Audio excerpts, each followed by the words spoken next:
Hello everyone, welcome back to market morphing channel. நான் உங்க Rohit.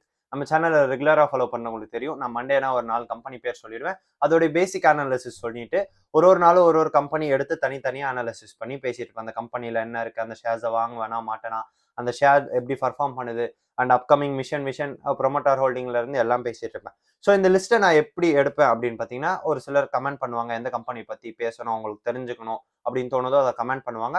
So உங்களுக்கும் அது மாதிரி ஏதாச்சும் கம்பெனி பத்தி தெரிஞ்சுக்கணும், ஏதாச்சும் கம்பெனி பத்தி பேசணும்னு நினைச்சா நீங்க கமெண்ட் பண்ணுங்க. அந்த கம்பெனி பத்தி பேசுறேன். அந்த கம்பெனி அந்த பிரைஸ்க்கு நான் வாங்குவேனா மாட்டானான்னு சொல்லுவேன். ஸோ அந்த லிஸ்ட்ல இன்னைக்கு என்ன பார்க்க போறோம் அப்படின்னு பார்த்தீங்கன்னா, இப்போ மண்டே சொல்ற மாதிரி லிஸ்ட் வைஸா சொல்லிட்டு இருந்தேன். ஸோ இன்னைக்கு என்ன பார்க்க போறோம் அந்த லிஸ்ட்ல அப்படின்னு பார்த்தீங்கன்னா, கனரா பேங்க், பிரியங்கா 2.0 அப்படின்ற ஐடியில இருந்து கேட்டிருக்க கனரா பேங்க். இந்த கனரா பேங்க் எப்போ ஸ்டார்ட் ஆகுது அப்படின்னு பார்த்தீங்கன்னா, 1906ல மங்களூர்ல ஸ்டார்ட் பண்ணுது. அண்ட் கர்நாடகாவில் ஒரு பிளேஸ் இந்த மங்களூர் அப்படின்றது. இவங்க என்ன பண்றாங்க அப்படின்னா, பேசிக்கா பேங்க்ஸ் பண்ற மாதிரி தான் இவங்க ஒரு கவர்மெண்ட் பேங்க். நான் அது இப்பயே சொல்லிடுறேன். அண்ட் இவங்க எல்லாரும் பண்ற மாதிரி தான் ட்ரெஷரி ஆப்ரேஷன்ஸ் அண்ட் மக்களுக்கு கடன் கொடுக்கறது அண்ட் பிசினஸ் ஆப்ரேஷன்ஸ் கடன் கொடுக்கறது இதுதான் பண்ணிட்டு இருக்காங்க. கார்பரேட் லோன்ஸ் பண்ணிட்டு வந்துட்டு இருக்காங்க. இவங்களுடைய மார்க்கெட் கேப் எவ்வளவு அப்படின்னு பார்த்தீங்கன்னா 82,462 crores. Stock P, price to earnings. இந்த பிரைஸ் டு earnings அப்படின்றது ₹1 earn பண்றதுக்கு நான் எவ்வளவு கொடுக்கணும், ஸோ எத்தனை டைம்ஸ் நான் கொடுத்து வாங்குறேன் அப்படின்றது தான் இங்க ஸ்டாக் பி அப்படின்னு சொல்லுவாங்க. இது எப்பவுமே நான் ப்ரிஃபர் பண்றது 20க்குள்ள இருக்கணும் அப்படின்ட்டு. ஸோ இது 5.59ல இருக்கு.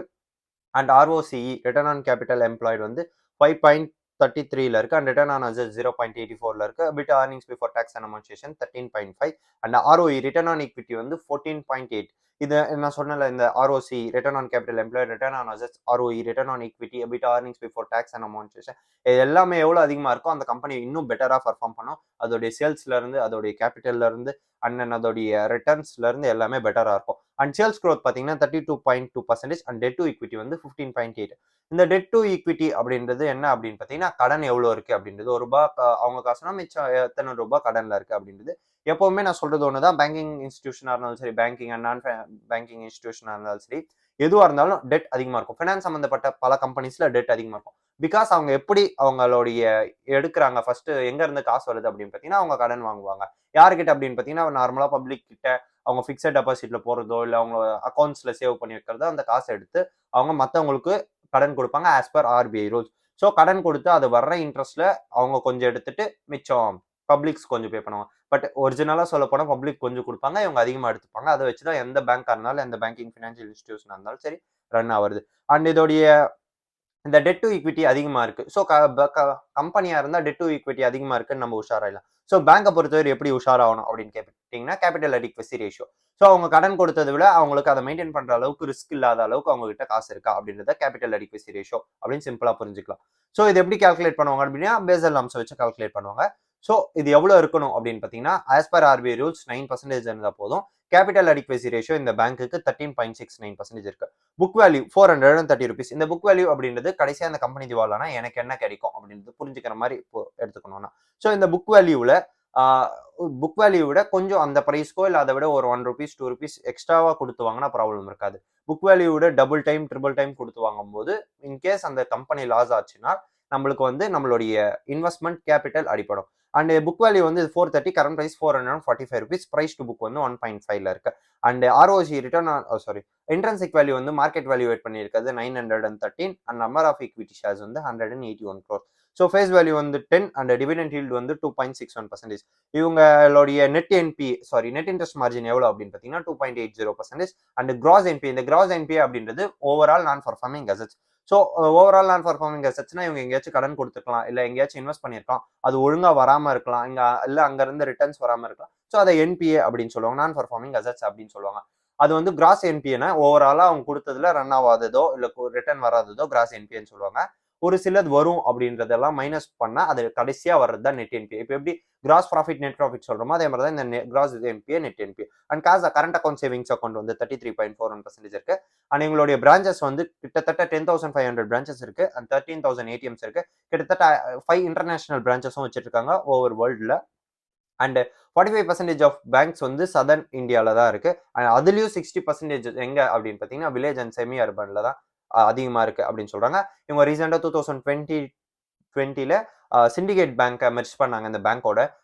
அதோட சேர்த்து இப்போ 4,000 பிரான்ச்சஸ் எக்ஸ்ட்ரா இருக்கு. அண்ட் 4,500 ஏடிஎம்ஸும் எக்ஸ்ட்ரா இருக்கு இந்த பேங்க்கு.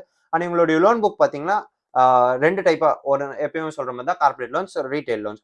ஸோ கார்ப்பரேட் லோன்ஸ்க்குள்ள என்னென்ன பண்றாங்க அப்படின்னு பார்த்தீங்கன்னா, அக்ரிகல்ச்சர் 23 அண்ட் அதுல ரீட்டைல் அண்ட் எம்எஸ்எம்இக்கு ஒரு 17% அண்ட் ரீட்டைல் புக்ல பார்த்தீங்கன்னா, பர்சனல் லோன்ஸ்ல ஒரு 22% அண்ட் வெஹிக்கல் லோன்ஸ்ல ஒரு 12%, எஜுகேஷன் லோன்ஸ்ல ஒரு 11% அண்ட் கார்ப்பரேட் புக் அப்படின்னு சொன்னால, ஸோ கார்ப்பரேட்ஸ் கடன் கொடுக்கறத டோட்டல் எவ்வளவு கொடுத்து வச்சிருக்காங்க அப்படின்னு பார்த்தீங்கன்னா, 2,90,000 crore 2,90,000 கோடி வந்து கார்ப்பரேட்ஸ்க்கு மட்டும் லோன் கொடுத்துருக்காங்க. அதுல யார் யார் கொடுத்துருக்காங்க அப்படின்னு பார்த்தீங்கன்னா, நான் பேங்கிங் ஃபினான்ஷியல் இன்ஸ்டிடியூஷனுக்கு ஒரு 28%, இன்ஃப்ராஸ்ட்ரக்சருக்கு ஒரு 27%, மெட்டல் அண்ட் மெட்டல் சம்பந்தப்பட்ட ப்ராடக்ட்ஸ் கிரியேட் பண்ற கம்பெனிக்கு ஒரு 9% அந்த செக்டாருக்கு, அண்ட் டெக்ஸ்டைல் செக்டாருக்கு ஒரு 5%, அண்ட் ஃபுட் ப்ராசஸிங் செக்டாருக்கு ஒரு 5%, இன்ஜினியரிங்க்கு ஒரு 4%. அண்ட் இவங்களுடைய இன்டர்நேஷனல் பிசினஸ் எங்கெங்க பண்றாங்க அப்படின்னு பார்த்தீங்கன்னா, UK, south Africa, USA, Dubai, UA அதாவது யுனைடெட் அரப் எமிரேட்ஸ் அங்கெல்லாம் பண்ணிட்டு வந்துட்டு இருக்காங்க. அண்ட் டான்சானியா அப்படின்ற இடத்துலயும் பண்ணிட்டு வந்துட்டு இருக்காங்க. இவங்க ஒரு சப்சிடியரி அவங்க ஃபுல்லா ஓன் பண்றாங்க. கனரா பேங்க் டான்சானியா அப்படின்றது அண்ட் ரஷ்யாலயும் இருக்கு. அண்ட் ஹெச்பிஎஃப் சாரி ஹெச்எஸ்பிசி அப்படின்ற பேங்கோட ஜாயிண்ட் வெஞ்சர் போட்டும் இவங்க ரன் ஆயிட்டு இருக்காங்க. இவங்களுடைய சப்சிடரிஸ் என்னென்ன, இவங்களுடைய அதர் கம்பெனிஸ் என்னென்ன இவங்க கீழே ரன் ஆயிட்டு இருக்கும். பட் அது தனியா லிஸ்டே இருக்காது. அது என்னென்ன அப்படின்னு பார்த்தீங்கன்னா, கெனரா ரிபாக்கோ அசெட் மேனேஜ்மெண்ட் கம்பெனி. இது ஒரு அசெட் மேனேஜ்மெண்ட் கம்பெனியா இருக்கு. அண்ட் இது வந்து ஜாயிண்ட் வெஞ்சர் ரிபாக்கோ குரூப் கூட போட்டிருக்காங்க. And Canara bank securities run ஆயிட்டு இருக்கு. அதுவும் இவங்களுடைய own fully subsidiary. And Canara HSBC அதுதான் லைஃப் இன்சூரன்ஸ் ப்ரொவைட் பண்ணிட்டு வந்துட்டு இருக்காங்க ஜாயிண்ட் வெஞ்சர் போட்டு. அண்ட் கேன்ஃபின் ஹோம்ஸ் அப்படின்ற கம்பெனிஸ் ரன் பண்ணிட்டு வந்துட்டு இருக்காங்க. இந்த கேன்ஃபின்ஸ்ல மட்டும் 375 crores ஆஃப் ப்ராஃபிட் இவங்களுக்கு வந்துட்டு இருக்கு. அண்ட் இவங்க 2020 நான் சொன்ன மாதிரி சிண்டிகேட் பேங்கோட மெர்ஜர் இருக்காங்க. அண்ட் தென் கிட்ட 158 ஷேர்ஸ்க்கு வந்து 158 ஆஃப் கனரா பேங்க் ஷேர்ஸ்க்கு வந்து 1000 சிண்டிகேட் பேங்க்ஸ், அதாவது 1000 சிண்டிகேட் பேங்க்ஸ் இருந்தா 158 கனரா பேங்க் ஷேர்ஸ் கிடைக்கும். இது இப்படிதான் அது மெர்ஜ் ஆயிருக்கு. ஸோ இதோடைய ப்ரோஸ் அண்ட் கான்ஸ் என்ன அப்படின்னு பார்த்தீங்கன்னா, இந்த கம்பெனியோடைய கான்ஸ் வந்து அதிகமா இருக்கும் மார்க்கெட்டை பொறுத்த வரையும். அது இது லைபிலிட்டிஸ் அதிகமா இருக்கு, கடன்ஸ் வந்து அதிகமா இருக்கு. பட் என்ன பொறுத்தவரையும் இந்த பேங்க்ல ஒரே ஒரு ப்ராப்ளமா நான் என்ன நினைக்கிறேன்னா, இது ஒரு கவர்மெண்ட் கம்பெனி. ஏன் கவர்மெண்ட் கம்பெனி ஒரு ப்ராப்ளம் அப்படின்னு கேட்டீங்கன்னா, நீங்க எஸ்பிஐ பாருங்க அண்ட் ஹெச்டிஎஃப்சியை பாருங்க. ஒரு 100 வருஷமா ரன் ஆயிட்டு 100 150 வருஷமா ரன் ஆயிட்டு இருக்க எஸ்பிஐ கிட்டத்தட்ட அந்த ரேஞ்ச்ல சொல்றேன். 100 150 வருஷமா ரன் ஆயிட்டு இருக்க எஸ்பிஐ எங்க இருக்கு, ஹெச்டிஎஃப்சி எங்க இருக்கு. ஸோ ரெண்டுத்தையும் மார்க்கெட் கேப்புக்கு வேல்யூவேட் பண்ணுங்க. அவங்களுடைய பிசினஸ் மாடல்ஸ். இப்போ இந்தியாவோட டாப் பேங்க் என்னன்னு கேட்டா எல்லாரும் எஸ்பிஐ பேங்க் சொல்லுவாங்க. பட் நம்மளுக்கு எங்க வாட்டமா இருக்கும், as a consumer, as a கஸ்டமரா நம்மளுக்கு எங்க ஒரு மரியாதை கிடைக்கும் அப்படின்னு கேட்டீங்கன்னா ஹெச்டிஎஃப்சில தான் கிடைக்கும். அண்ட் அதர் தென் தட் ஒரு கம்பெனியா பார்க்கும்போது கவர்மெண்ட் கம்பெனியா இருந்தா அவங்க டிவிடெண்ட்ஸ் அப்படின்ற பேர்ல நிறைய எடுத்துருவாங்க. இதுக்கு பெஸ்ட் எக்ஸாம்பிள் பல கம்பெனிஸ் இருக்கு. அண்ட் பேங்கா இருந்தாலும் சரி, எதுவா இருந்தாலும் சரி, இன்கேஸ் இந்த பேங்கை ஒழுங்கா ரன் பண்ண முடியல, எப்படி சொல்றது, இவங்க வந்து ஏதாச்சும் ஒரு ஃப்ராட் தனத்துல ஈடுபடுறாங்க அப்படின்னு எடுத்துக்கலாம். பழைய ஸ்கேம்ஸ் எல்லாம் உங்களுக்கு புரட்டி பார்த்தா தெரியும். ஸோ இவங்க என்ன பண்ணுவாங்க அப்படின்னா, அப்போ கவர்மெண்ட்டுக்கு ஃபேவரா இருக்கிற ஏதோ ஒரு இடத்துல இன்வெஸ்ட் பண்ணியிருக்காங்க அப்படின்னு சொல்ல, இன்கேஸ் இன்வெஸ்ட் பண்ணா இதுல ஒரு ப்ராப்ளம். பட் பிரைவேட் கம்பெனிஸ்ல மோஸ்ட்லி அந்த மாதிரி பண்றதுக்கு சான்ஸ் இல்ல. அதே மாதிரி பண்ணாலும் ஈஸியா வெளில கண்டுபிடிச்சலாம். பட் கவர்மெண்ட் அப்படின்றதுனால மூடி மறைச்சிருவாங்க. ஸோ பாலிடிக்ஸாவும் பார்க்கணும், அதர் தென் கம்பெனியாவும் பார்க்கணும், அண்ட் டெவலப்மெண்ட் சைட்லயும் பார்க்கணும். அதனால நான் கவர்மெண்ட் கம்பெனியை மோஸ்ட்லி வாங்க மாட்டேன். பட் மெயின் மேஜர் விஷயம் கவர்மெண்ட் இன்டர்வென்ஷன். ஒரு 500 2000 நோட்டை பேன் பண்ண தெரிஞ்ச கவர்மெண்ட்டுக்கு இந்த பேங்க் என்ன வேணா பண்ண தெரியும். மொத்த ஸ்டேக்கையும் எங்களுது, இந்த பேங்க் எங்களுது அப்படின்னு சொல்லலாம். புக் வேல்யூ பிரைஸை மட்டும் செட்டில் பண்ணிட்டு மிச்சம் மொத்த பேங்க்கையும் அவங்க எடுத்துக்கலாம். ஸோ அதனால நான் எப்பவுமே கவர்மெண்ட் கம்பெனிஸை வாங்க மாட்டேன். இந்த கம்பெனிஸ்ல எனக்கு தெரிஞ்சு ப்ரோஸ் நிறைய இருக்கு. இந்த பேங்க் வந்து ஒரு 100 வருஷமா ரன் ஆயிட்டு இருக்கு, 80,000 கோடி மார்க்கெட் கேப்ல இருக்கு. அண்ட் தென் இது வந்து எப்படி சொல்றது, ஒரு கார்பரேட்டுக்கு லோன் கொடுத்தாலும் ரீட்டைல நல்லா பண்ணிட்டு வந்துட்டு இருக்காங்க. 10,000+ பிரான்ச்சஸ் இருக்கு. இன்டர்நேஷனலையும் பிசினஸ் பண்ணிட்டு இருக்காங்க இருக்கு. பட் நான் இந்த கம்பெனியை வாங்க மாட்டேன். ஸ்டாக் பியும் கம்மியா இருக்கு. புக் வேல்யூவோட கொஞ்சம் அதிகபட்சமா தான் ட்ரேட் ஆயிட்டு இருக்கு. And it's one of the fourth largest PSU பேங்கா இருக்கு. அதாவது பப்ளிக் செக்டர் பேங்கா இருக்கு.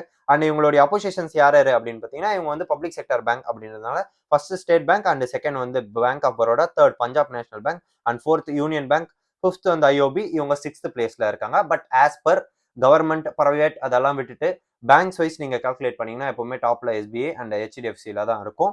ஸோ அவங்கள பீட் பண்ணிட்டு இவங்களால வர்றது கஷ்டம். அண்ட் இவங்களுடைய குவார்டர்லி ரிசல்ட் பார்த்தீங்கன்னா, லாஸ்ட் குவார்டர் வந்து எவ்வளோ ஏர்ன் பண்ணியிருக்காங்க அப்படின்னு பார்த்தீங்கன்னா, ஏர்னிங் நெட் ப்ராஃபிட் வந்து 3,827 crores and earning per share வந்து 20 rupees. அண்ட் அப்கமிங் வந்து இன்னைக்கு வருது, எக்ஸாக்டா 24க்கு இன்னைக்கு வருது இவங்களுடைய ரிசல்ட்ஸ், அப்கமிங் ரிசல்ட்ஸ். அண்ட் இவங்களுடைய நெட் ப்ராஃபிட் லாஸ்ட் இயர் எவ்வளோ அப்படின்னு பார்த்தீங்கன்னா 11,345 crores and earning per share வந்து 62 rupees.